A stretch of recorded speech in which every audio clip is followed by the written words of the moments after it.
వెన్బు అనే 8వ తరగతి చదువుతున్న అమ్మాయి క్లాస్ ఎగ్గొట్టడానికి క్లాస్ పరహారి గోడకు దూకి బయటకు వస్తుంది. అదే సమయంలో ఇన్బా అనే 7వ తరగతి పిల్లాడు కూడా గోడ దూకి బయటికి రావడం చూసి ఇద్దరు ఒకరికొకరు పరిచయం చేసుకుంటారు. సైన్స్ క్లాస్ అంటే భయమని, అందుకే బంకు కొట్టానని ఇన్బా చెప్తాడు.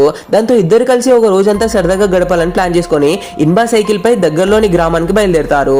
దారిలో సైకిల్ పంచర్ అవ్వడంతో ఒక మెకానిక్ షాప్ కు వెళ్తారు. ఈరోజు స్కూల్ లేదా అని మెకానిక్ అడిగితే తమ హెడ్ మాస్టర్ చనిపోయారని అబద్ధం చెప్పి సైకిల్ బ్యాగులు అక్కడే వదిలేసి వెళ్ళిపోతారు. ఆ తర్వాత తోటలోకి వెళ్లి మామిడికాయలు కోసుకొని తినడం, పంపు సెట్ దగ్గర స్నానాలు చేయడం, బొంబారాలు ఆడుతూ రోజంతా ఎంజాయ్ చేస్తారు. మాటల మధ్యలో వెన్బుకు సైన్స్ కాన్సెప్ట్లను చాలా సరళంగా అర్థమయ్యేలా వివరిస్తుంది. అటు తర్వాత ఒక బిర్యానీ షాప్ దగ్గరికి వెళ్తారు. కానీ ఇద్దరి దగ్గర కలిపి కేవలం 15 రూపాయలు మాత్రమే ఉంటాయి. తమ దగ్గర ఉన్న డబ్బులు సరిపోవని తెలిసి కూడా ఆకలితో అక్కడ కూర్చొని 15 రూపాయలకే బిర్యానీ ఇస్తారా, ఆ అన్న కూడా కష్టపడి వ్యాపారం చేస్తున్నాడు అని మాట్లాడుకుంటారు. వారి అమాయకత్వానికి జాలి మనసుకు మెచ్చి ఆ బిర్యానీ షాప్ యజమాని ఉచితంగానే వాళ్ళకు కడుపు నిండా బిర్యానీ పెడతాడు.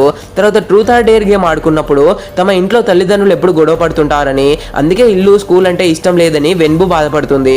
దానికి ఇన్బా తాను ఒక్కసారి ఇంట్లోంచి పారిపోయినప్పటి నుంచి తన ముందైతే పేరెంట్స్ గొడవ పడడం లేదని, నువ్వు కూడా అలాగే చేయమని సలహా ఇస్తాడు. ఇక స్కూల్ వదిలే టైం అవ్వడంతో తిరిగి మెకానిక్ షాప్ కు వస్తారు. బ్యాగ్స్ తీసుకెళ్లకపోతే ఇంట్లో తిడతారని షాప్ పగలగొడదామని అనుకుంటారు. అంతలోనే లోపల నిద్రపోతున్న మెకానిక్ బయటకు వచ్చి పంచర్ వేసినందుకు డబ్బులు అడుగుతాడు. అయితే డబ్బులకు బదులుగా తమ దగ్గరున్న మామిడికాయలను అక్కడ పెట్టి సైకిల్ తీసుకొని స్కూల్ ముగిసే సమయానికి హ్యాపీగా ఇళ్ళకి చేరుకుంటారు.